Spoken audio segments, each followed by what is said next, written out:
The comments and views expressed on The More Show are those of the people that make them and do not necessarily reflect the view of Kevin Moore, The More Show, or this radio station and its affiliate or sponsors.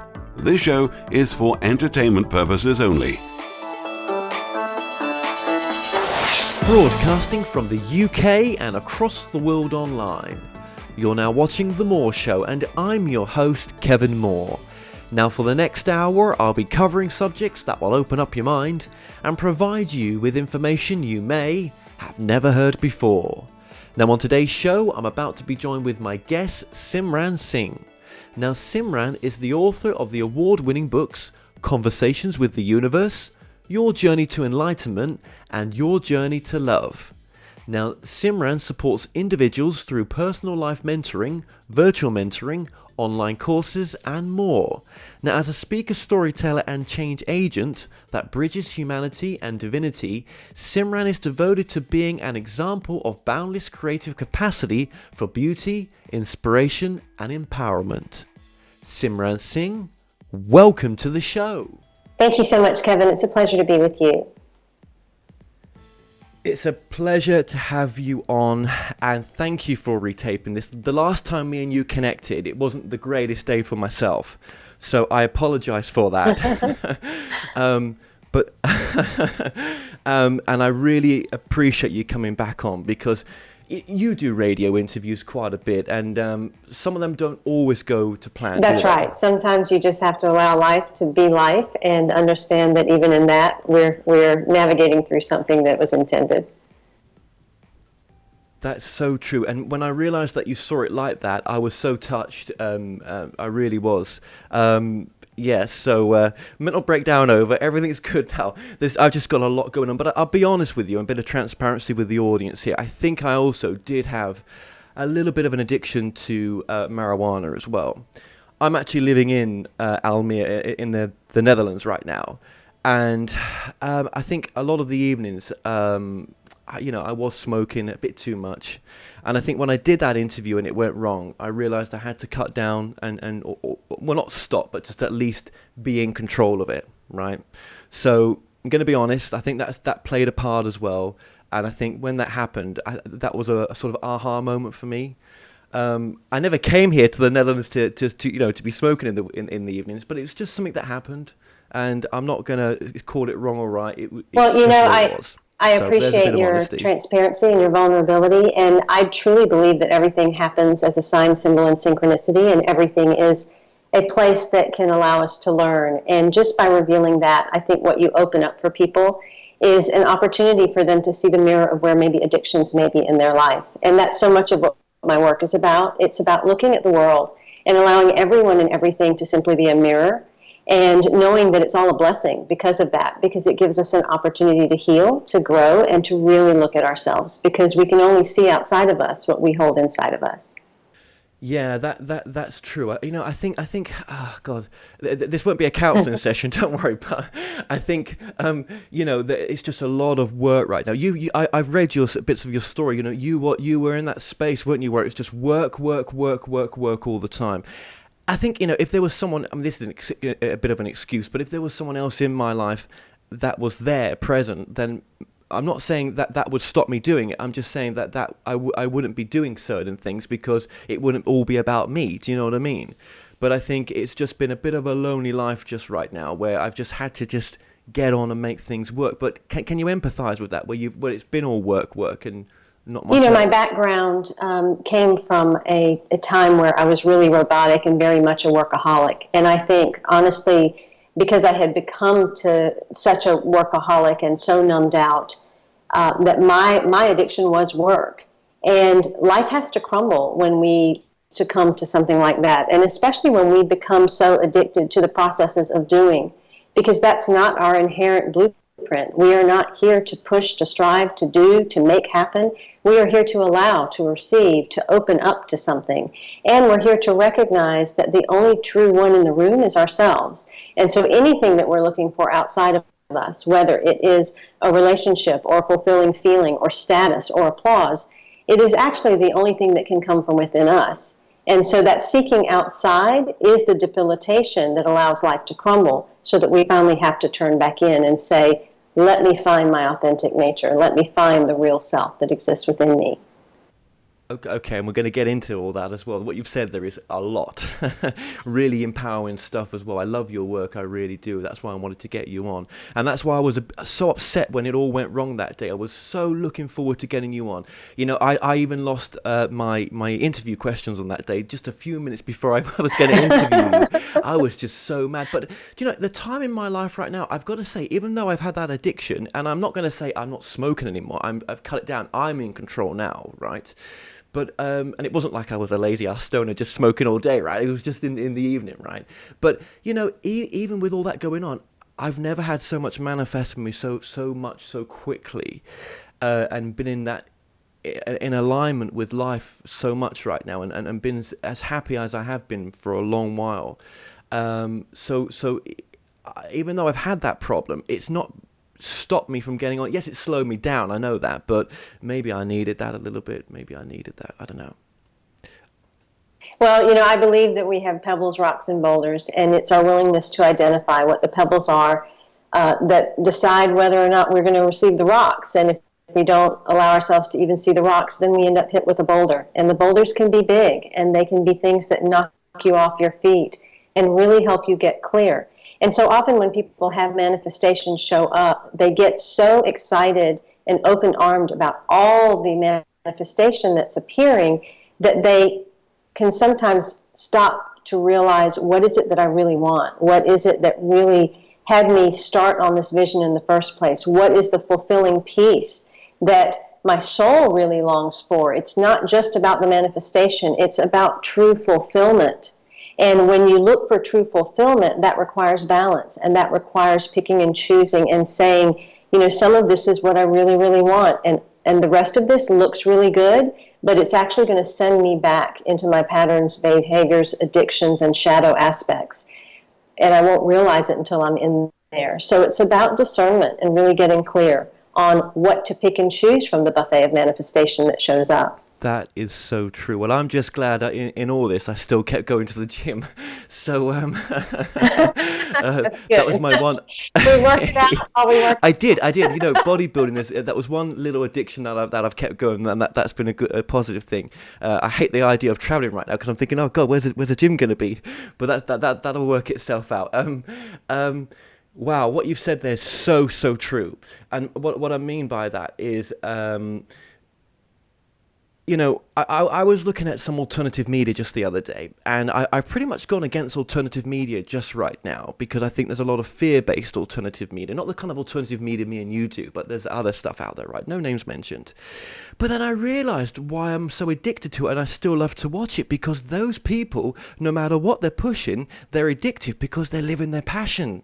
They're living their passion, and that's an addictive thing to fall in love with. That's why a lot of these massive YouTubers who, you know, have nothing to do with the subjects we do, they're inspiring, they're attractive, because you're not maybe into, you know, keeping fit or whatever the YouTuber's talking about, but you're into their personality, of them living in their love for the zest for what they do. That's what's so powerful, and it's getting into that space and being true to yourself of what it is I really would love to do. And you, everything you've said there, if I could rewind it, it is so right. Yeah, definitely. You know, we have the opportunity to create anything. What we have to determine is create what we really, really want. And we can either live from that place of love or that place of fear. It doesn't matter. The universe is going to give it to us. But when we're creating a world of fear and a world of darkness, we're going to see more of that. If we're living from a perspective and a persona of love, we're going to create more of that. Not that we're not going to face the dark, but we're going to be able to embrace the dark. And that's a completely different thing, because we're not fighting, we're embracing. Yeah, absolutely. But just when you mentioned as well about, you know, if you're going to attract stuff, if you're in the right vortex, you know, you will attract it. And it may not be exactly what the fulfillment side is within you, but you will get it. That's so true. And that's you know, trying to be in tune with what you really love. You sometimes have to take a few risks, don't you? Just as you did. But let's... There are no mistakes. Yeah, absolutely. Okay, let's just get into the bit of your story as well. How did this journey all start for you? When you say you know that maybe you wasn't in conversation with the universe prior to your awakening experience, and we'll just get into your awakening experience as well. What were you in tune with? Were you into any religion, or? I'm a pretty ordinary human being that has had some extraordinary experiences. I grew up in the Sikh faith. I was two Indian girls in a family of four, and we grew up in a small town in the South. And so I faced a lot of different things. Some of it was prejudice. Some of it was trying to live within two cultures and follow Indian belief systems and standards, as well as American belief systems and standards, and trying to navigate the line between the two. And in trying to please both sides, I lost myself. And in losing myself, it occurred partially by trying to be this progressive American young woman that was very strong and very forceful and very ambitious and very willful, and then also being this Indian woman that had an arranged marriage that became very subservient and followed everyone's commands and became very people-pleasing. And after about 3 decades, life started to get very, very painful and very, very hard. Things were not working. On the outside, it looked very good. I lived in a beautiful home. I had a family that looked and appeared very successful. Money-wise, everything was there. But I was, like I said before, robotic. I was numb. I could feel nothing. I was not living any of my heart passions. I was doing everything that I had been conditioned to do. And Simran or Simi really didn't exist. I was basically a clone, a carbon copy of these two societies that had conditioned another human doing. And in one moment, after a tremendous amount of pain in my marriage, I just collapsed to the floor and realized there's got to be something more, and I wanted answers. And either the question was, is this all there is? And if it is, take me out of here. Or if this is not all there is, then show me something. Show me a sign, anything. Just let me know I'm not alone. And that's where my journey began. And, okay, so now you could say you live a life of freedom, life of courage, but compared to who you were before, because I don't think that you before would have gone out on a TED Talk stage or, gone around 40-plus cities across the US. I definitely live a completely different life than I did before. My entire life is changed. And the reason it became changed is because I had to allow the life that was to crumble. I had to allow myself to release every identity that I had. And I made the decision that I was not going to become the people of my past. I was not going to conform any longer, that I was tired of putting up walls around myself and keeping people away. I was tired of people-pleasing and trying to become what everyone else wanted. And most importantly, I was tired of hiding my creativity and my voice and staying behind the curtain. Mm-hmm. And so the best way for me to do that was to step out into things that I literally had no idea what I was doing. It was leaping into the unknown and saying, I don't know how to speak, I'm going to go learn. And I'm going to learn in the process. I don't know how to sing, I'm going to get up on stage and I'm going to sing. And I will sing until the notes that don't sound like harmony become harmonic. I don't know that I have anything to share with the world, but I'm going to get up there until I know that something that I have shared really has touched someone.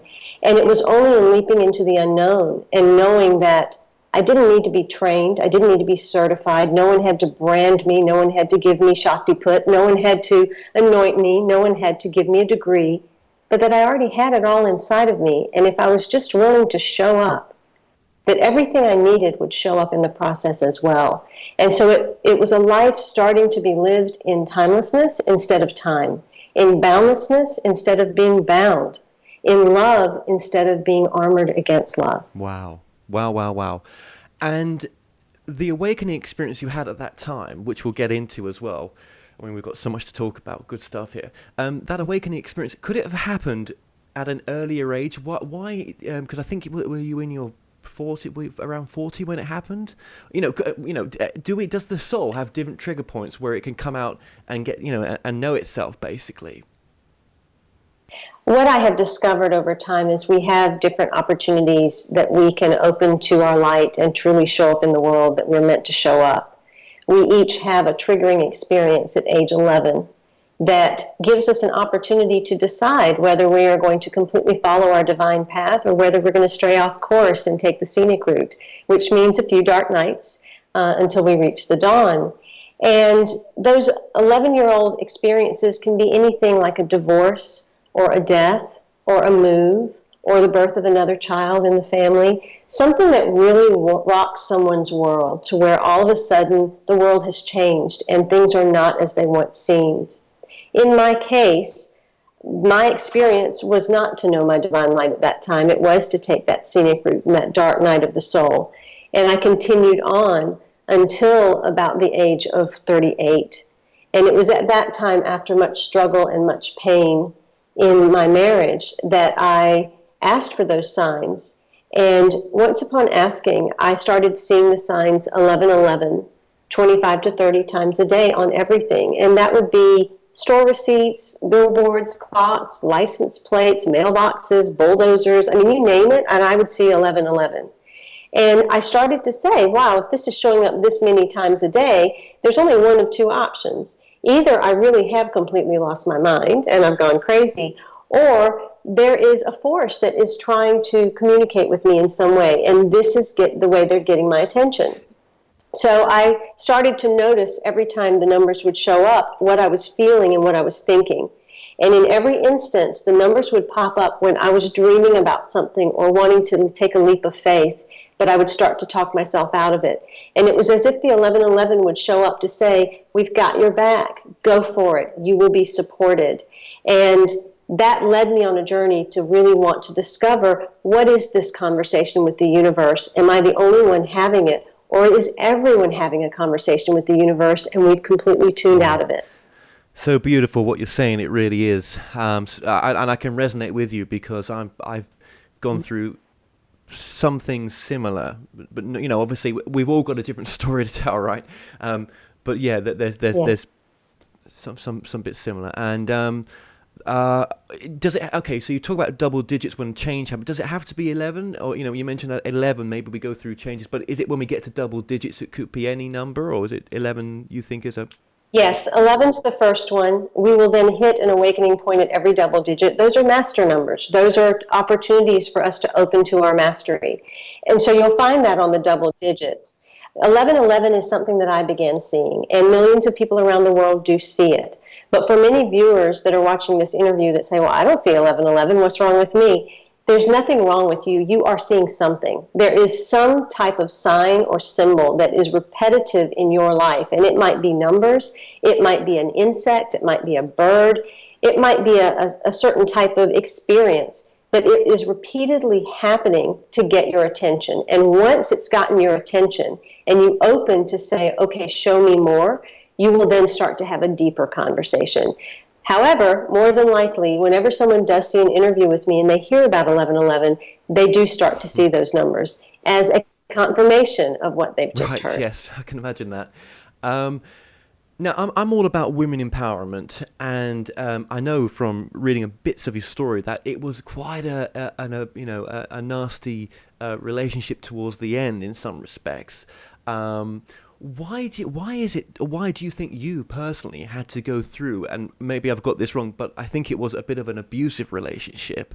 I know you've forgiven everything now, but I mean, why did your soul need to go through that? I believe that we come here to re-experience the greatest essences of the divine that exist. And those essences would be things like innocence and beauty and purity, illumination, radiance, harmony. It would be all of the highest vibrational aspects that we could achieve. But to know those things, you have to know the opposite.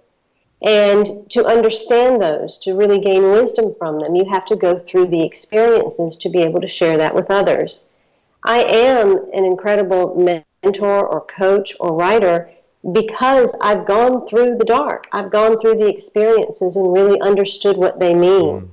And so, you know, we want to say, oh gosh, if someone's going through something, their life looks a certain way, they can't possibly know, you know, or we might want to say, wow, he just admitted to smoking marijuana and we're listening to his interviews. Why are we listening to him? But it's those people that are willing to not only go through those experiences, but be vulnerable and transparent about them so that that wisdom can expand across this planet, that are really doing the light work. We have to be willing to dive into the dark, to dive into the obstacles and the challenges. And our souls choose to do that. We say yes or no, but our souls are really bringing us a gift. Because with each experience we move through, with each level of darkness we are willing to transcend, we are actually bringing greater light not only to ourselves, but to the collective planet as well. And so I'm very honored and humbled, and I'm very grateful to my ex-husband for who he was in my experience, or any individual that showed up as an angel in disguise.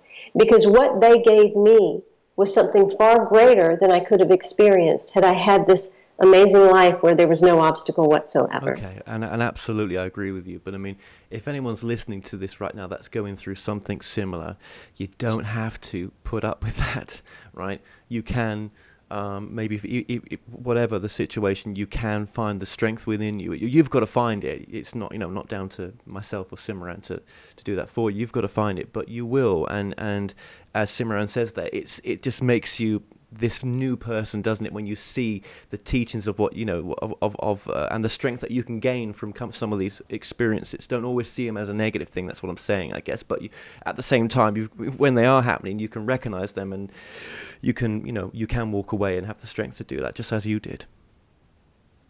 Well, Kevin, what I think people want to do is they want to go from one life to another, and the first place is acceptance that we chose to live in a world of duality. We chose to live in a world where there are polarities. And so it's not that that's going to change. That is what this 3D reality is. But what can change is who we are in the experience. We come here to master. And the experiences that we have are going to assist us in mastering the different levels of who we are. We're going to learn to master our mental body. And we try to do that with positive thoughts, but eventually we have to do that with understanding. We come here to master our emotional body. And we end up having reactions, but true mastery comes in the response and the transmutation of those emotions into creative energy and a different expression in the world. We come to master our physical bodies. That means really getting over the angst and the strain and the confusion and the constriction that we hold in our bodies that we don't even realize we've held in our bodies because it got trapped between 0 to 7 when we didn't even have emotional or intellectual capabilities to know what was going on. And then we come to master our spiritual body, which means that we can be here in this world, but not of it. And so it's not about not having obstacle and challenge occur in our life. It's about learning how to become the master amongst this duality that exists, because we've mastered every level of our own being. Right, so you would say that, from what you're saying there as well, that you need the uphill, you need the downhill, as you've said before, because that's life, isn't it? It's not always going to be at one place, yeah. Yes, most definitely, that's life. Yes, absolutely. I mean, you've said because I was watching a previous interview just before I came on here as well, and you said about how life is a play. And I thought, well, that's interesting. Life is a play. Is that how you feel life should be? Because that's a really cool way of seeing it. Yes, and there's different levels to that. So first we can look at life as a play where we are the actors and the director and the set and every piece and part of this experience that's taking place. And we can look at it as that play and say, okay, I'm just putting on a role and I'm doing what I'm needing to do. But when we really deepen our experience, we understand that the true play that life is the deep immersion of ourselves into everything, in every emotion. So that means when we're in our anger, we're fully playing in that entity of anger. We're fully expressing it, embodying it, and utilizing it for what it is. When we're in our bliss, we're fully engaged and immersed in that bliss. We are the play of essence in every form, and that's beyond just our physical form.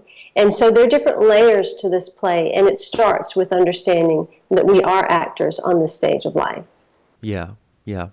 I mean, it does make me think sometimes, even though, I do channel, right? And I am doing a book, and it's brought up some wonderful information and answers that I was looking for, and it's been fantastic having that experience.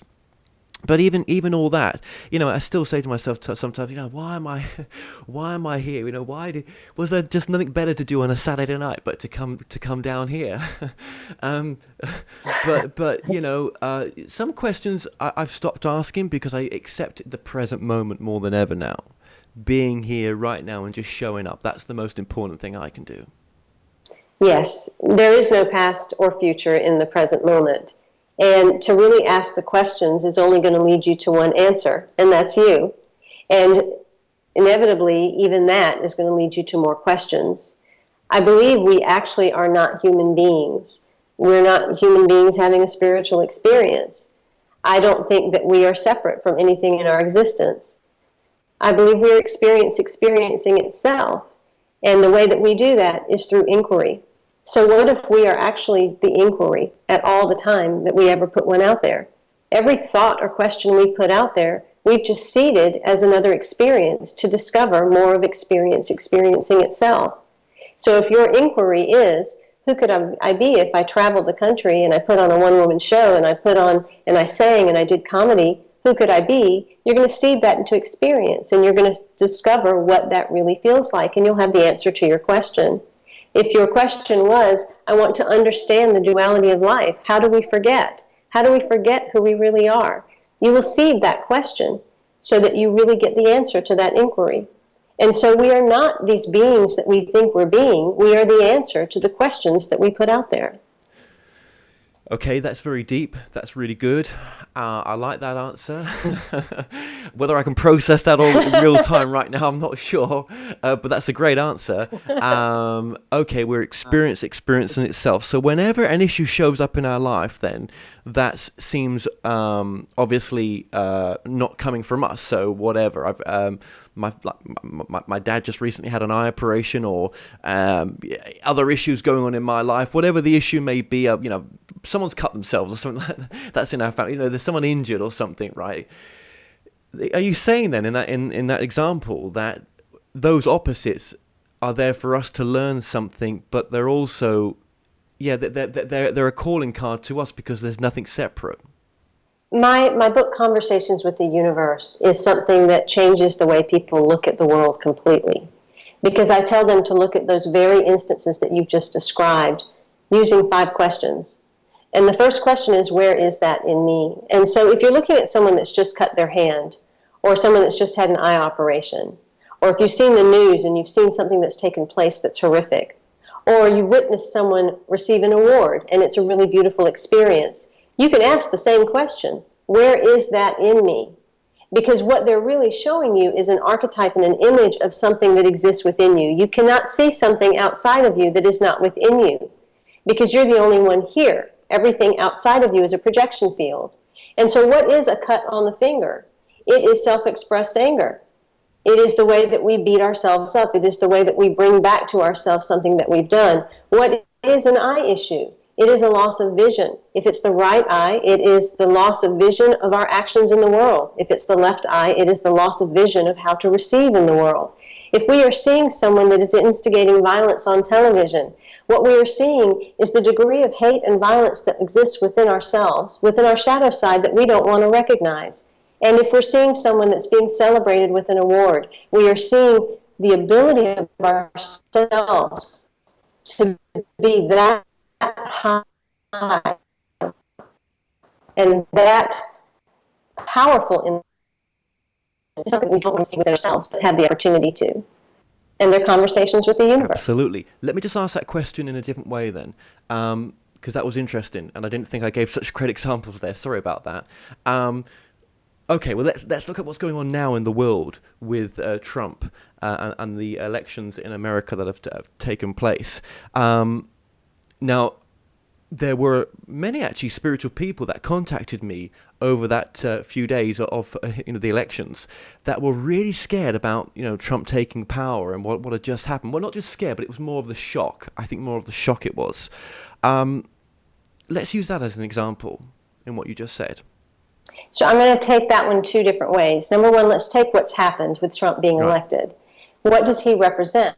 He represents the masculine. He represents the material. He represents force. He also represented a bit of misogyny, a bit of the sarcasm and the disrespect, a bit of the divisiveness and the duality that exists on our planet.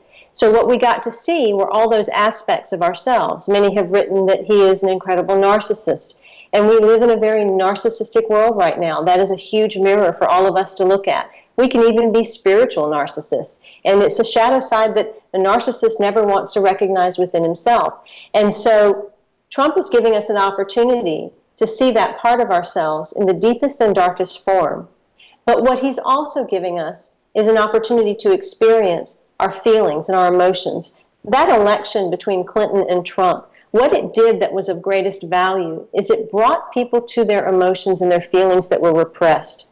Their anger, their rage, their distaste, their distrust, they had to face it. It was projected outward. It may have been a reaction in many cases, but they finally had to feel it. And that coming out into the world was going to then unearth something that was beneath it. By Trump being elected, what you're going to find is a lot of people are now going to be fueled into action in a way that they were not. They're going to go into now some of those other questions, consciously or unconsciously, which are, what is that here to show me about me, and what is it here to inspire within me? So for those that are really angered and outraged that Trump was elected, they're going to now become active participants on this planet. They're going to be wholeheartedly committed to the things that they really believe in. They're not going to sit back and blame someone else. They're going to know that they have to take a part. And so what if everything that happens is actually good? What if it didn't make a difference whether Clinton was elected or Trump was elected, but the moment that that person got in office, we were going to have the same outcome regardless? What if we are creating the divisiveness with our own minds by thinking that there would have even been a different outcome had one or the other been in office? What really is happening here is good. It is unfolding a greater good, and that's what we have to be focused on. Well, when you say what if, that's the same as saying, well, maybe, and that's the same as being in the present moment. They're all saying the same thing. It's all coming back to being here now. And I completely agree with you. Actually, what I did an interview recently with someone, Alison Carmen, and we talked about, seeing the positive things in Trump, and when you see more positive things in him, it's better for you to come from that perspective, in a sense that there is positivity in this guy, even though it may not have been my first choice neither, right? You can't change the world, but you can change yourself, and by changing yourself, it is a direct effect of changing the world. That's right. I think the greatest lesson that we can all experience through all of this is really looking at our degree of apathy and indifference that has existed that would create this type of outcome. Because we've become a world that's numbed out, that's checked out. And this is allowing us to have a catalyst to say, I'm either in or out. I've either got to finally find my aliveness, or I really am dead in the water. And so it's an opportunity for each and every one of us to say, within the darkness of myself that I see in the world around me, now I can truly see that there's a light that lays inside, because it's only in the dark that you see the light. And do you think sometimes there's more light in the dark than we realize? I think that's the only place the light is in the dark. And that's the place that we all have to go. It's the place very few want to go. My third book, Your Journey to Love, is all about that. If you are bumping up against obstacles and challenges in your life, it is only because there are layers of darkness that are calling to you. It is the great divine feminine that is saying, please bring me all of your illusion, all of your deception, all of the lies that you told yourself, all of the conditioning that you have caked onto your body and your mind, and let me help you let that crumble, so that the new you, the new aliveness in you, the new human in you can truly emerge. And that will be the true light of an individual. Anything else is ego. And we have to understand that every single person on the planet, we're all operating out of 99% of our ego and our shadow, whether we like it or not. So, our light is going to be a tiniest percentage of who we are at this point. It is only when we transcend all of our own agendas and our habits and our behaviors and what we believe needs to happen by judging it, that we actually step into true light. Anything else is just judgment and opinion, and that's shadow. Do you think that a lot in the spiritual community, and that I hate to say a lot because maybe that's not quite true, but okay, some in the spiritual community ignore the suffering of others by saying, well, as long as it's not in my reality, then I'm not creating it, or then I can ignore it in a sense. And, one thing I can't stand is that attitude where, you can't ignore the suffering of others. Surely there's something you can do, by living your passion. That's one way of helping with that. But you know what I mean? As in, there's that sense where, they ignore it, don't they? Most definitely. I think with the average person, if they are to the greater degree of unconsciousness and shadow, they will be in the apathy, indifference, and numbness. For spiritual individuals, I think the way spiritual narcissism shows up is this way that we say, all in divine time. It's all going to be okay. Let me sit with that. Let me pray on that. Let me bring light to that. I'll send energy to you. We can use all of those statements and phrases, but if you truly want to support the world in growing and changing, it's not about the energy you send outside. It's not about who you're going to teach or coach. It's not about the person that you're going to get to have a 7-figure income. It is about you looking at what's going on in the world and really feeling the utter heartbreak, the utter devastation that individuals or animals or the earth is undergoing at this time. Really taking that emotion and finding it within oneself and being willing to feel it in every cell of your body so that you transmute those emotions and feelings that are going on. If we are all one, then that means everything that's happening on this planet is happening to us. And if we're wanting to project it outside to something else, that it's another person's issue or another situation that will be healed in its own time, then what we've done is we've separated ourselves from the very deepest core, most ancient and hurt part of ourselves. And that is the woundology that is keeping separateness in place. So if we as spiritual human beings, as teachers and masters, so to speak, that are here on the planet really want to serve the earth, then we will help people go into their shadow. We will help people go into their pain. We will help people understand that the depression that they're feeling, that the numbness that they're in, that the apathy and the distaste that they have in their mouth is actually the place that they need to sit and feel and allow it to transmute into something that's like. Because unless you're willing to go into the well of grief, you will not find the light of bliss. When me and you, that interview didn't work out last time, I remember getting my earpiece and trucking it on the floor. And I never do that. I never truck things because I know I do appreciate what I've got. Of course, I broke it and it's costing me, £40 or more to replace it. And I was like, well, okay, I can get angry. I do get angry. Getting angry is okay. I wouldn't take it out on anyone else. I'm not saying that, but we have to feel our emotions. Emotions is a big part. That's the word I'm trying to get to in this part here. Emotions. We can't ignore them, can we? And they're almost. We're here to heal them, aren't we? We are here to heal them, and so much of what we're feeling right now is collective as well. And so if we are feeling anger, even if it's instigated by something like what you just talked about, what if that was the necessary piece in this moment of time to open up that little burst of anger that just needed to be expressed, and you were the angelic presence willing enough to feel it in your own space and let it go? Because that's what's required. We've given a bad rap to anger, to sadness, to grief, to jealousy, when in fact these are little lost children that are just asking to be seen, heard, and acknowledged. And the moment that we allow them to be embraced and held is the moment that we finally wrap ourselves around our own sacredness.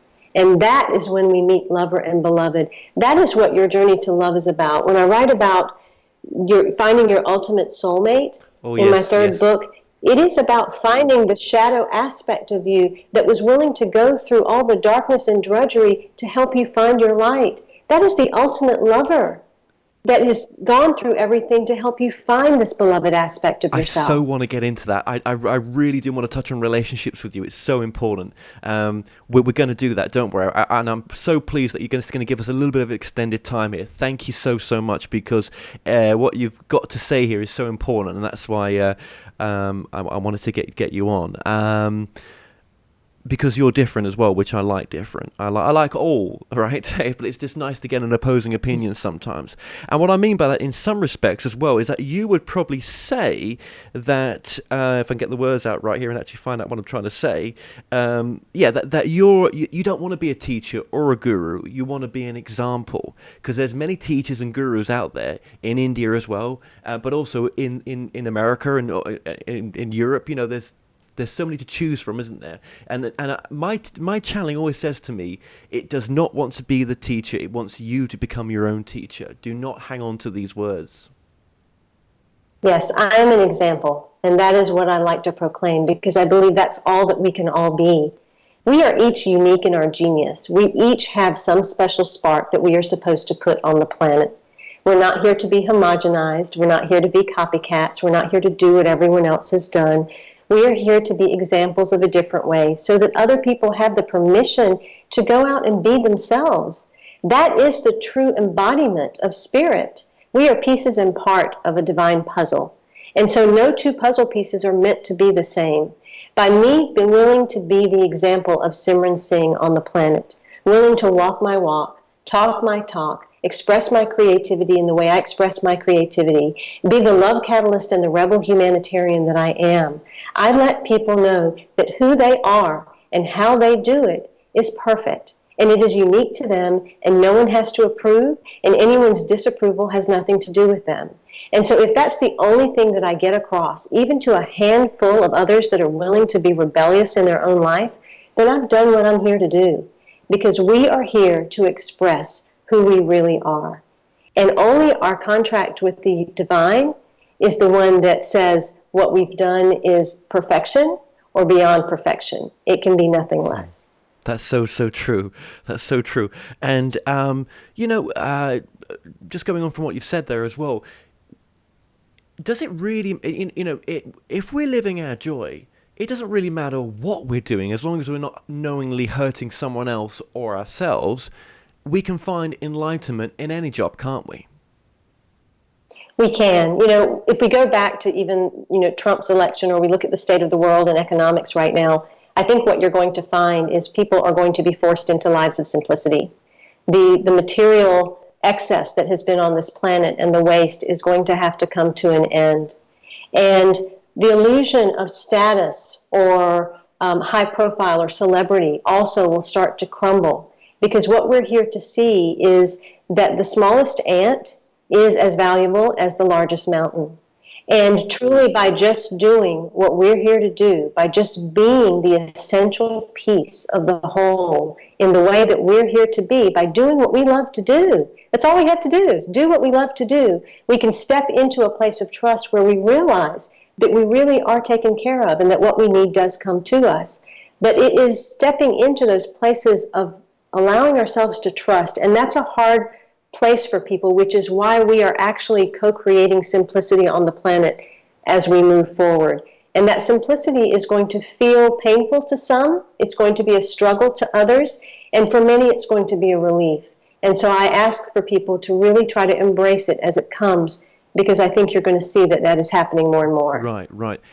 I see some awfully brave people just recently, and I'm with one now, right? Who have more balls than I do in some sense to go forth and live their passion and not be bogged down with all the emotions that come with it. Sometimes I'm not saying you don't feel. I'm saying sometimes when we go on that path of living our most brightest version of ourselves, it can be quite lonely, and it can be it's all sorts of emotions come up. Money wise, we'll get into that in a minute. It can be very difficult. Am I reaching enough people? Is this am I really doing what I think I enjoy doing? Because some parts of it I don't enjoy, but I do enjoy the most. It's not so straightforward, is it? There's lots that are processed in this, and sometimes we can over process it as well, by just not listening to our intuitive side. Most definitely. You said a couple of key points there, Kevin, that I'd love to touch on. Number one, when I went out on the Rebel Road, I did that without knowing where the money was going to come from. I didn't know where the RV was going to come from. I didn't know how it was going to even happen. I was in complete fear, and also noticed that I was in complete excitement at the same time, but I was willing to trust. Now, we all know that the acronym for fear has always been, false evidence appearing real. I have my own, there you go. Yes, I have my own acronym, so I had completely forgotten the other one, false evidence appearing real. But as I embarked on the Rebel Road, I really did come up with my own acronym because I discovered when you're in fear, you start to sweat, your head starts to hurt, you get a lump in your throat, you get butterflies in your stomach, and you start to feel uneasy and constricted in your body as if you're about to explode. And when you're in excitement, you start to sweat, your head starts to throb, you get a lump in your throat, you feel butterflies in your stomach, you start to feel constricted in your body because you're about to explode. It's the exact same feeling. But we were taught as children to call that fear. We were never taught as children that might be excitement. So I'd love for everyone to take on a new acronym for fear and allow it to now be feeling excited about reality. Feeling excited about reality. Yeah. You are on an adventure of life. And in diving into the Rebel Road and not having a clue where the money was going to come from, who was going to invite me to speak, whether or not anyone was going to even show up, furthermore, whether or not I could even perform a show, I embarked on that unknown with a place of trust, saying, okay, I'm willing to go and I'm willing to trust and I'm willing to know the unknown. And what I discovered is I was embraced in 66 cities. Audiences showed up for me that I could never have even fathomed show up. Words came through me. I was able to sing. All these things happened that I could not have imagined, and every step of the way, everything was covered. I had no worries about the money. I did not have excess, but I did have everything covered. And that's what people need to realize, is this is all about you stepping into greater and greater experiences of vulnerability, trust, and experience. And when you do that, what you need will come. Right, okay. Yes, yes, absolutely. When you say that you didn't have access, have you ever wanted to be really, really rich? Is that one of your things that you've ever wanted to experience? You know, years ago, I was incredibly ambitious. And it was about becoming a bestseller or becoming the greatest fashion designer or writing a novel that was going to be incredible or all these different things. And over the course of my life, especially in the last few years going through the Rebel Road and the things that followed, I realized that all that desire to put things on the outside, even a desire to save, fix, or heal anything, is really an egoic desire. That it boils down to doing what you love to do. And I have everything in my life that I want. I have all of the career choices that I want. I have all the time freedom that I want. My material needs are taken care of. I live a simple and beautiful life. And I don't have the need for the other. If it shows up, fine, it's another experience. But it's not the thing that drives me. And that's what I would say to people, is what's driving you, this need for success or the desire to attain and this desire to heal people? Because if that's what's driving you, then underneath that is actually a fear. And it is a fear of being insignificant or unworthy or not good enough or not having, being embraced. There are fears that are driving that, because once you embrace yourself so much and you don't need the adoration of the outside, you don't need the status, you don't need all of the extras, it is because you have it already within you. Honestly, there's no one out there we're here to teach, save, fix, or heal. If you are doing anything, you're doing it for yourself. You must do it for yourself. Only then will it reach other people. Any success that I do have has only occurred because I do it for myself first. That's a really, really important thing you've just said there. Now, others, as you know, will say different, right? Others will say, do it for others first, and then it will come to yourself, and you could... It's the same, they say, as saying what you've just said, but just opposite. I don't know so much. See, you're right. If you do it for yourself, then you do it for others, because everything's connected. And you see, what you do for yourself, it's going to be of service, right? Anything you do really is of service, isn't it? Do you know what I mean? We've all got to work for someone in some sense. Even though we may be self-employed, it's still working for someone. Yeah, if you do it for yourself, it's a natural side effect for Let me explain why, Kevin. Because if you're doing things for other people, if you're doing it for the outside, you're doing it because you want something to change. And in wanting something to change, you actually need people to be in a certain place for you to change them. So for me, if I wanted to change the world, I'd have to have a world that needed changing. If I wanted to save people, I'd have to have people that needed to be saved. So in effect, I'd be creating the very problem that I'm trying to fix. And that's how we're creating the duality on this planet. However, if instead I say, I'm just going to serve myself, I'm just going to do what I love to do, I'm going to fill myself up because I love myself enough to only do the things that bring me joy, then all of a sudden I'm filling me. There's no problem on the outside. There's no lack on the outside. I'm filling me up. And that filling is overflowing, and it is filling up others. Not from a place that they need to be fixed, but from a place that says, oh my gosh, I feel your waterfall, and I have that waterfall within me too, and I now feel my gushing coming up. There's a completely different perspective and impact that has. Okay, but then for some of us, I mean, okay, for me then, I'll just go to me, right? Because I'm sure others have had this feeling where you see the world in a bad place and you want to make a difference. And so you know, you're not ignoring the suffering, as we said before. You don't want to ignore the suffering.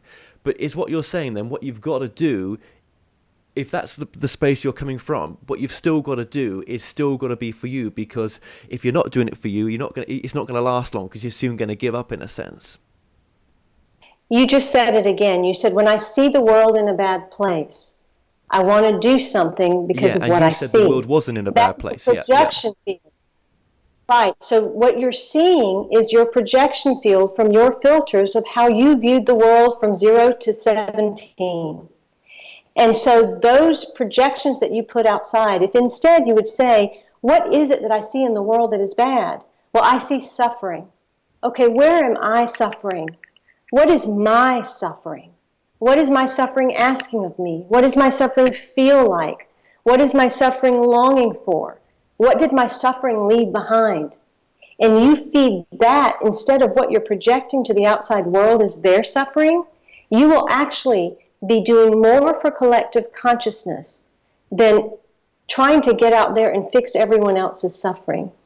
Our need to put charity out in the world is really our need to feel good about ourselves, because we don't feel good enough.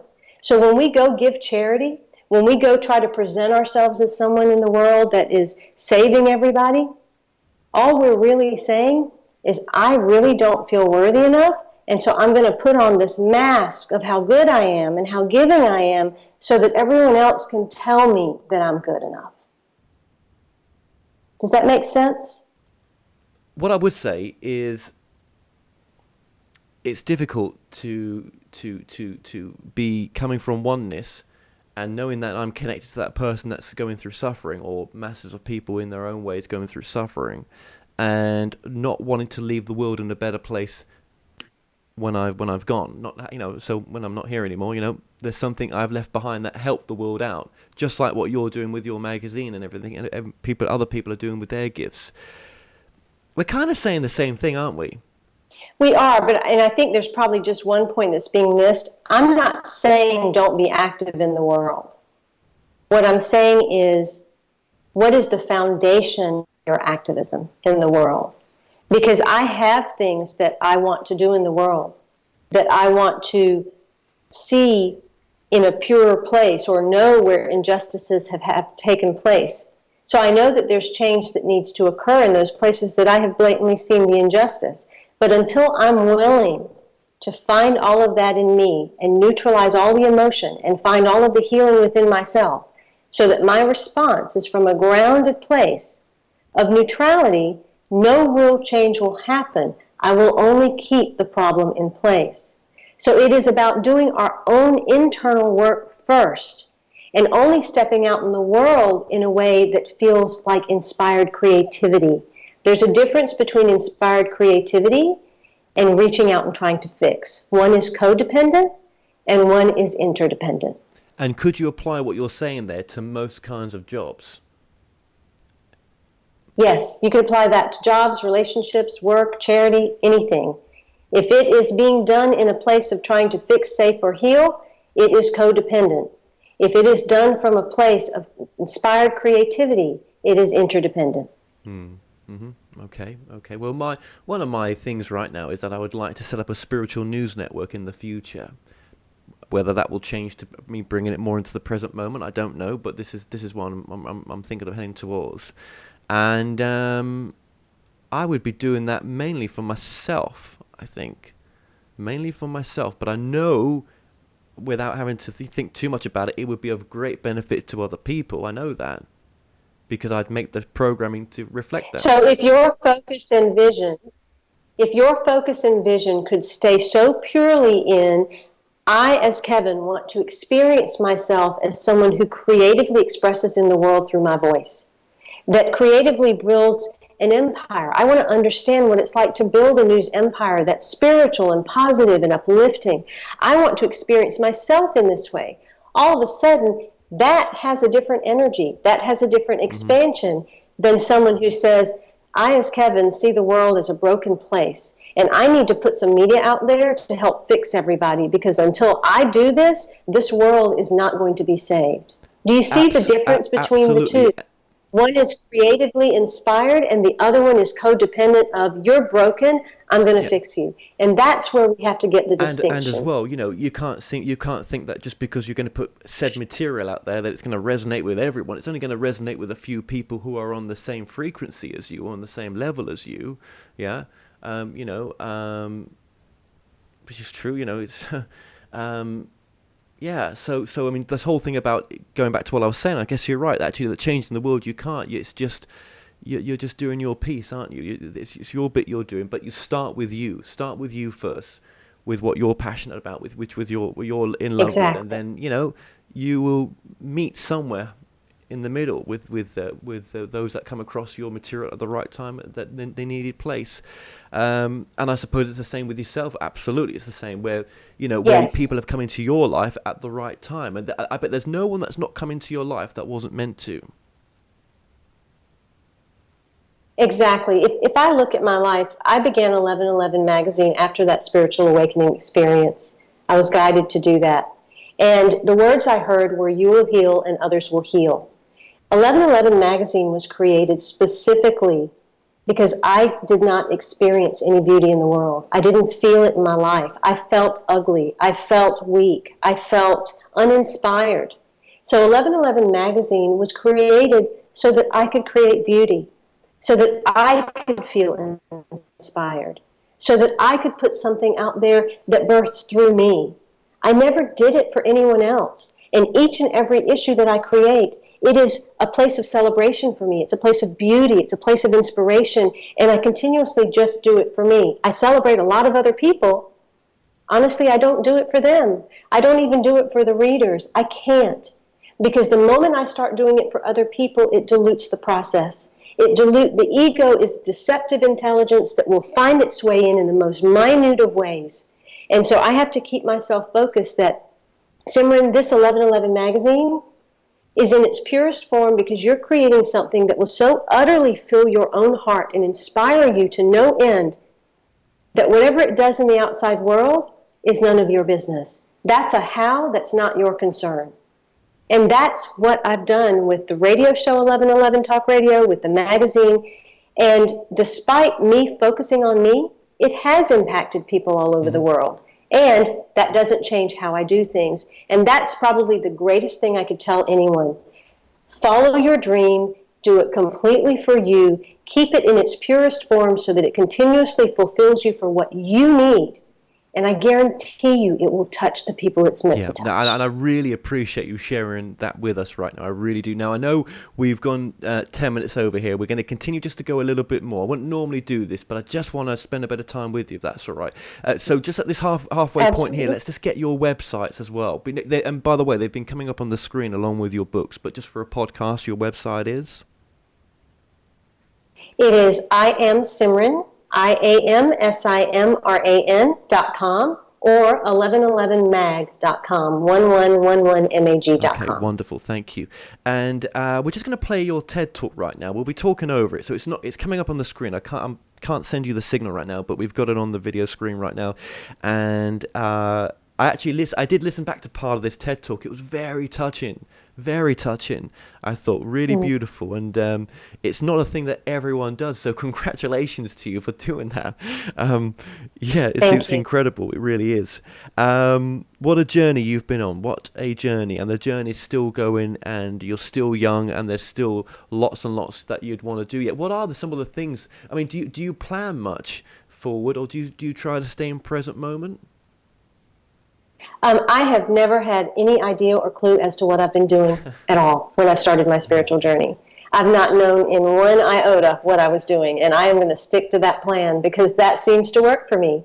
So I don't make plans. I live very much in the moment. I wake up in the morning and do what I feel called to do. I know what I love to do, and so I keep that part of my focus. But I don't make long-range plans. I don't make a vision for my life other than to know essence of what I want to experience, such as freedom, fulfillment, beauty, those types of words. But I don't outline a specific plan. Well, no, that's beautiful. And just going back to something you were saying before, when we say we're doing things for ourselves, and I know we've got to be brief here because I know we've got loads to move on to, and I know time's limited. But when you talked about doing things for yourself first, put yourself first, really, I was just thinking about it. Maybe that's automatically putting someone else first because everything's one. Everything's connected. There is no separation. There's no one in the room but you and God. Right. Well, there's no one else here. This whole thing was created specifically for you to have an experience. And I'm even here for you to have an experience. And the beauty is you're here for me to have an experience. What if we're each living in our own little bubble of earth? And in that bubble of earth, we are the star performer. And every other person, every other experience, every other thing on the planet is actually you showing up in a different form and a different face. What if it's all you? What if it's always just been you and you've been bamboozled to think it was other things and other people? What if this experience is really just about you as experiencing itself? You're not on a journey. You are the journey. In this bubble experience, Kevin is the journey. And everything that's happening in his world is specifically for you. So why wouldn't your creations be that way? Why wouldn't your outreach be that way? Why wouldn't your involution be that way? It has to be about you. And in my bubble of experience, it has to be about me. And in doing that, that is where we find the oneness. That's the illusion. See, we're living as separate, trying to be one. But what we really are, our essence, truly immersed and embodied in an individual body that knows its oneness. Gosh, well, what about those who murder, rape, and other such terrible acts that they commit to others? Has that been preordained? Is that where was the free will in that? Or maybe we shouldn't even ask those questions to begin with. Let's just ask that question from what you were just saying there, maybe. In my own philosophy, I believe that we each chose a specific destiny, and we asked people to participate in a certain way so that we would have certain experiences. And so if I'm witnessing someone that has done something like that, they have done that, they've agreed to do that, they've loved me enough to become that, so that I could experience some sort of emotion or opening that I needed because I got to a place of being blocked. Otherwise, I'd never have to see it. It's also so I could embrace a part of myself that I've hidden. We have to be honest to the fact that every single one of us on the planet are capable of murder and rape and all of these atrocities that we want to judge. Until we're willing to embrace the fact that we own that and we have that, and also the degree of pain that someone that has committed that act must be in, we really have lost our own humanness, and we are doing the exact same thing that that person's doing. And so if we can look at someone that is a shooter at a school and understand what pain that person must have had to go through to become that, only then can we really find compassion and forgiveness and love. Only then can we truly understand oneness. Until then, we're just faking it. We're not really doing what we're saying we're doing. Wow, that is deep. Let's just remind the audience. I mean, you said before that you had a download for the magazine that came in that form, hence it was born in a sense. The information that you're giving out now, I mean, okay, you've obviously read other books and been influenced by other people like we all have, but on this spiritual journey it tells us, in a sense, to find our own truth. So where is, again, your truth coming from? The words and the wisdom that you're getting now, are you pulling that from your higher self? All of the words in my books, all three of them, have come from either my own experiences personally, or when I write, I tend to get out of the way and words just flow. So Conversations with the Universe is a 50-50 blend of that. You will see my experience of how I encountered signs and symbols and synchronicities, and how I discovered we really do have a language with the universe, and it is guiding us every step of the way. And the obstacles that show up are really gifts in disguise if we just really understand what they're saying. My second book, Your Journey to Enlightenment, I would say the majority of that was channeled. That actually was written before the Rebel Road, and it was almost prophetic in the experience that I would have going through the Rebel Road. So that one was more of a channeled piece. And Your Journey to Love was a truly human experience. It was the boulder that hit after the Rebel Road. It was the deepest, darkest, murkiest, most painful, heartbreaking place that a person could encounter. And why would it happen? Because when you expand into the greatest light that you possibly can, all you can do is invite in the equivalent of darkness so that you can experience even more light.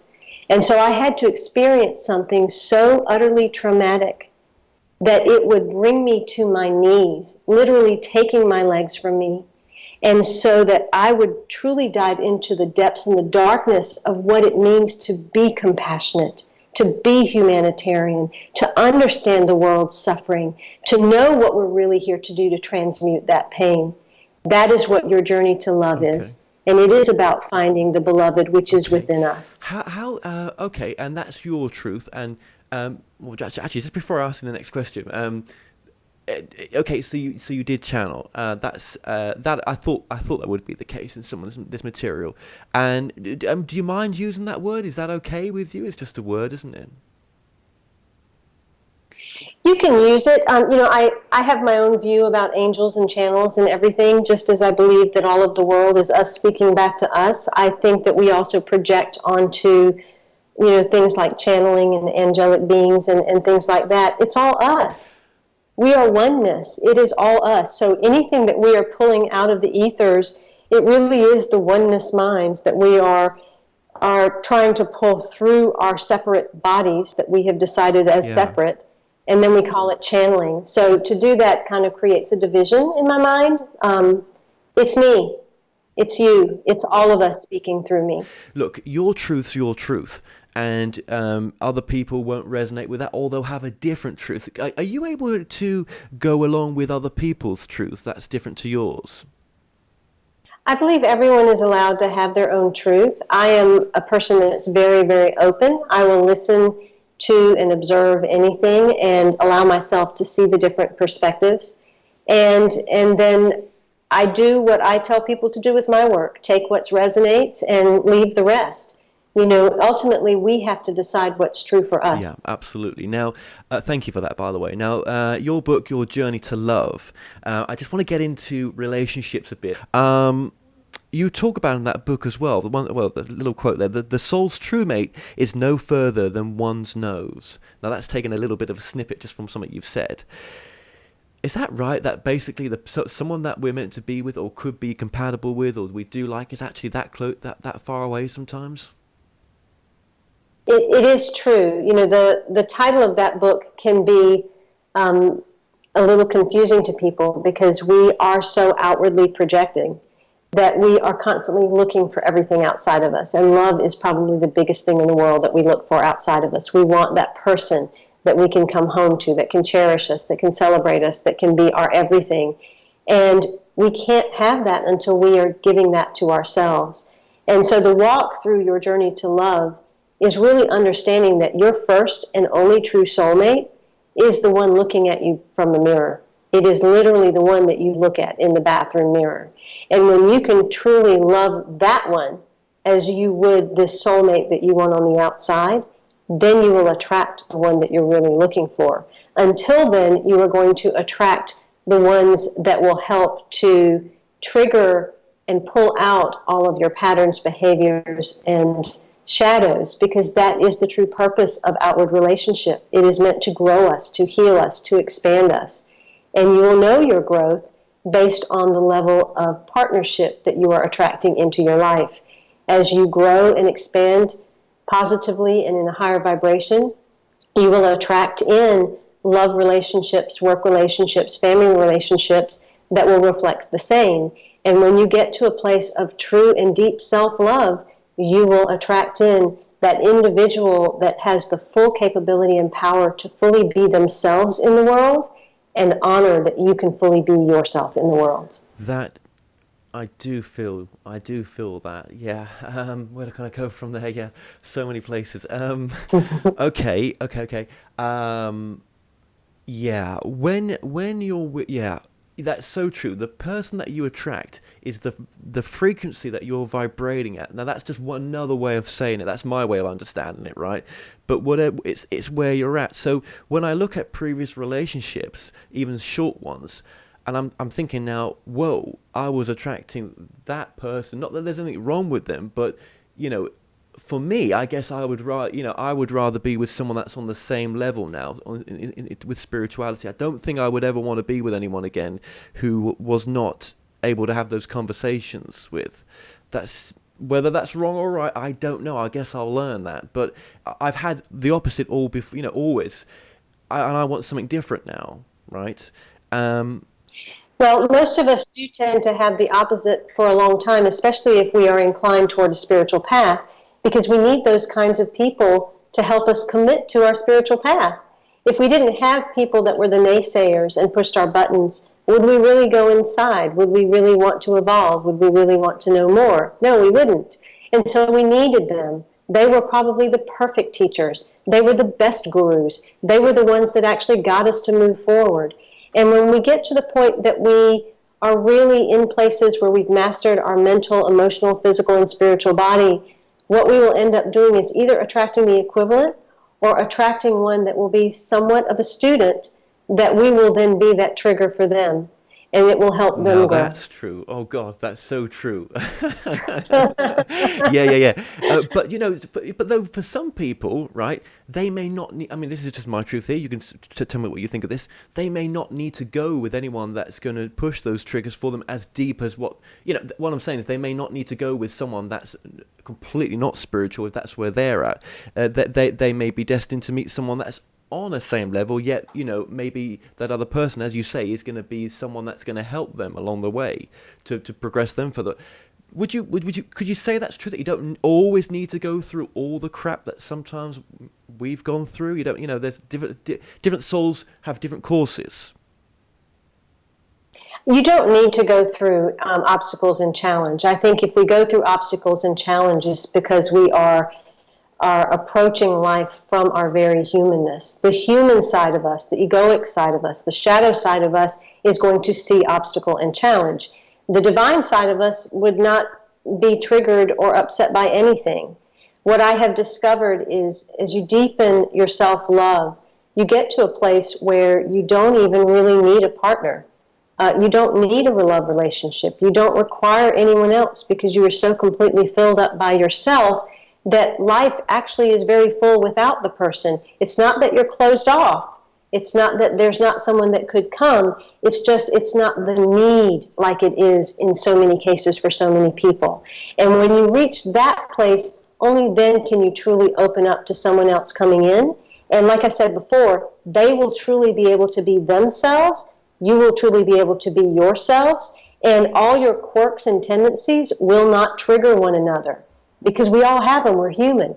But they won't be triggering, because we're each fully grounded in who we each are. What's your take? I'm going to come back to what you just said. Just something I just need to ask. What's your take then on, where some people are so obsessed with, is this star sign the right star sign for me? Are we going to match? And I'm like, well, people have asked me this before, and I'm like, well, not that I'm an expert on it, but I wouldn't even go with that. How do you feel? I mean, I'm not saying that the stars and the compatibilities aren't there. There's not something in that energy, but you've got to go deeper than that. in all honesty, every single person on the planet is the soulmate for every other person on the planet. A true soulmate is someone that triggers you. It's someone that makes you grow. And so the desire to find a specific star sign or have it be a certain place or at a certain spiritual level, again, that's all egoic. That's all the identity coming from a filter from a long time ago that's telling you need something to make you feel safe. What if there needed to be nothing to be safe? What if you were already loved because your presence is enough? Your mere presence is enough. If that were the perspective on life, then all of a sudden every person you encounter would be your lover and you would be their beloved, because that's what you've merged within yourself. But obviously not all relationships work. Sometimes there's a divorce that happens, as in your case as well. And I suppose that's equally, just as powerful to learn from, isn't it? It is. There were several reasons that was powerful. Number one, we've been conditioned to believe that marriage has to last forever. And that's not necessarily the case. Once you have finished an experience with an individual, or you've gained a lesson, or you've grown as far as you can grow with one another, then it is only loving and honoring to move on to another place where you can grow even more if your vision is for your own spiritual aspirations. And so, to judge divorce or marriage or anything else as right or wrong, really look at how you've been conditioned, what you've been taught, and how you've really bought into those belief systems. Because there is no right or wrong. Eventually, we are going to become a society where marriage is obsolete, where even partnership is no longer necessary. We are going to become beings that are both masculine and feminine and don't even require another being to fulfill themselves. That is all coming down the road as we continue to evolve as a species. And so anything that we do at this point is to really look at what is my ego in charge, or is my higher self in charge? I think my ego's in charge, because I'm thinking, I don't know if I could do that. Yeah. That would be the animalistic part of the body. I think it is. To think of a life forever without sex, I think where's the exit point now? But that's just my opinion. Do you know what I mean? But I hear you. It's different. It's definitely different. And who knows? Maybe in lifetimes beyond the one I could even conceive now, that may be where we're heading to. I do. It's funny. I do see some people that have crossed my path as well. They do tend to have a more different types of relationships as well. That is true in the spiritual community. That is true. It's a little bit different. Well, it's why we're seeing things like transgender. It's why we're seeing bisexual sex. It's why we're seeing gay and lesbian. All these things are evolution points. Society would judge them because they're outside of the norm, because we're conditioned that it has to be a certain way. But these are all evolution points, and we continue to move on this place of growth and expansion towards places of oneness. These are simply steps. Yeah. And, one thing, I love your book, Conversations with the Universe. I actually think I fell in love with the cover to begin with.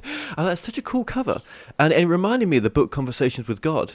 I guess it all comes from the same place, don't it? It's all the same source being tapped into. And it talks about in there as well, I'm only touching things briefly about, signs.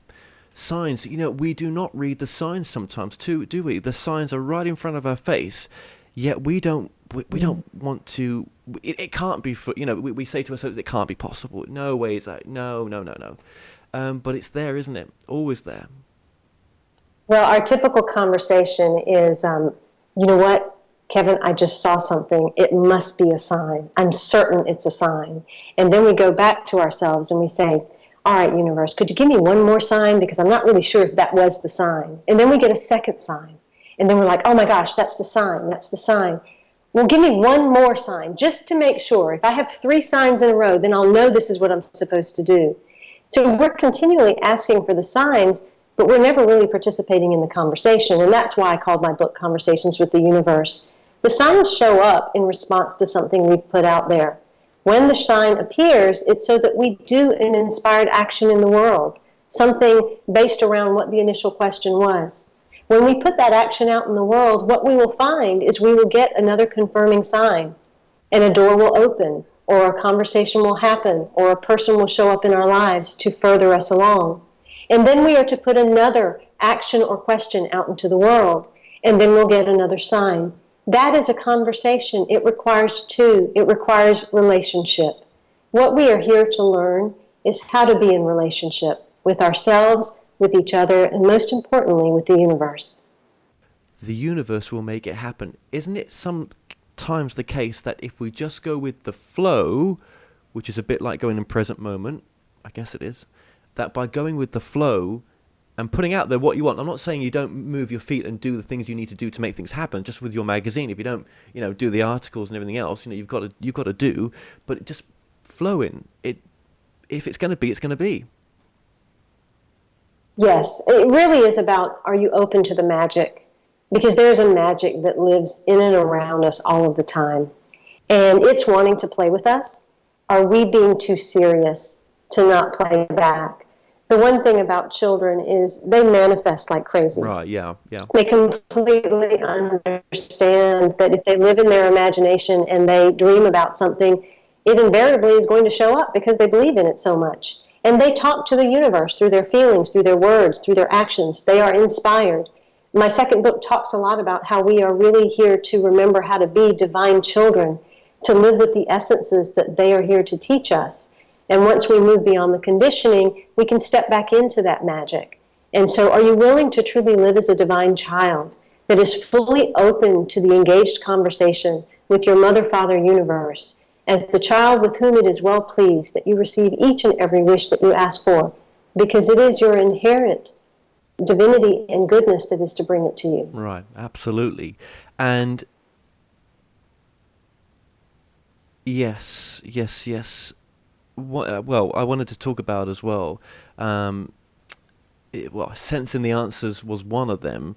Do you know what, the question's just left my tiny mind. Okay, well, let's just go to, sometimes when you've put an answer out there, when you put a question out there, you can sense the answer sometimes, can't you, through just intuition. But we don't always trust it, do we?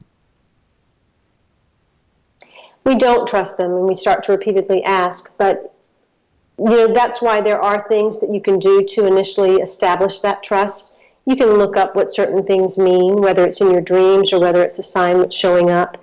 That is the mental body trying to make sense of the signs, because we have to get past that conditioning. There does come a point, though, that if you allow the signs to come and you go inside, you'll have your own dialect as to what they are. And most importantly, I want people to understand signs are not just the numbers and the birds and things that show up, but they are around you in the most ordinary of things. They are your children and your pets. They are your spouses. They are the plumbing that breaks down or the flat tire of your car. If your child is going through an issue at school or a health issue, the very thing they're going through at the age they're going through it is trying to take you back to that age in your own life where that specific wound took place. And so we have created our own signs and symbols to speak back to us. If your pet has a health issue, it is trying to show you something that's going on in your own body. Same with your car and your house. These are all extensions of you. They are the conversations with the universe that are you speaking back to you. Okay, and what I was going to ask there, sorry for having a brain meltdown there. What I was going to ask you is, when someone's crossed over as well, those signs from that person that you're thinking about, or that's not with us anymore, those signs will come through as well. But it's, you've got to be ready to accept, to see the signs that when they're there. It's taken a lot of effort for the spirit to come through to give those signs. Yes. You will be spoken to in many, many different ways, both in the dream state, in the afterworld state, in the this world state. It doesn't really matter. In the end, your has set up this amazing stage to bring you all the signs in your life at the exact moment that you needed them, because you pre-wrote the script before you got here. And so it's all about you just being in the full aliveness of your experience, even rather than trying to figure it out, but really living through all the different experiences and expressions that you are. Absolutely. Now, you do your own radio show as well. Just tell us a bit about how people can listen to yourself or catch up with some of your social media as well. Yes, the radio show is 1111 Talk Radio. It is online at Voice America, or you can go to my website, iamsimran.com, and access all of the archives. It's been on the air for 6 years. It's a weekly show. And I invite you to also take a look at 1111 Magazine, which is completely free to everyone. It is a curriculum for the soul that is freely given to humanity and created each and every month. It is an integrative experience that will truly help you deepen your spiritual experience. Absolutely. Well, we're going to link the 1111 magazine website and everything just below this video. And we've got our new website, which we're launching at the end of this year, which this video will be part of. And all your links will be there. But if people want to get in contact with you, they can do that by the website as well, can't they? Yes, they can. Okay. Yes. Because you do all sorts of, there's all sorts of free stuff on the website as well when I've had a look. And also all your, let me get this right. All the... I invite people to definitely participate in the 30 Days of Awakening. It's a free 30-day program that I give away to really help people anchor into their essence, their purity. And I can guarantee you that you will awaken every morning, breathing that in and feel something deepening inside of you. Okay. Well, look, what would you say is the most important message of your work? I believe the most important message of my work is that we are here to be love catalysts in our own lives. We are here to be rebel humanitarians. And the true essence of their message would be in love, of love, with love, and as love. We are in love all of the time. We are with love all of the time. We are made of love in everything that we do. We are simply here to be as love in each expression and experience that we participate in. And so if you can keep that mantra that I have always used at the very core of your being, you will start to remember that that truly is who you are. In love, of love, with love, and as love. Well, Simran Singh, I just want to say thank you for joining us today, giving us this extended time as well, putting up with me, and just sharing your truth as well. So blessings to you and thank you. Thank you, Kevin. I really appreciate your vulnerability, your transparency, and your lightheartedness. I love the openness with which you interview and all of the different directions that you've gone. So much success to you and your work in the world, and I will definitely hold a vision for your spiritual network. Well, we've come to an end on tonight's show. Don't forget that you can listen and watch all our past interviews on the More Show's official YouTube channel. Remember to subscribe to our YouTube channel for new daily shows. You may also find out more on our past and upcoming guests on the show via themoreshow.com, and do like us on Facebook and Twitter for the latest updates. So until next time, be safe.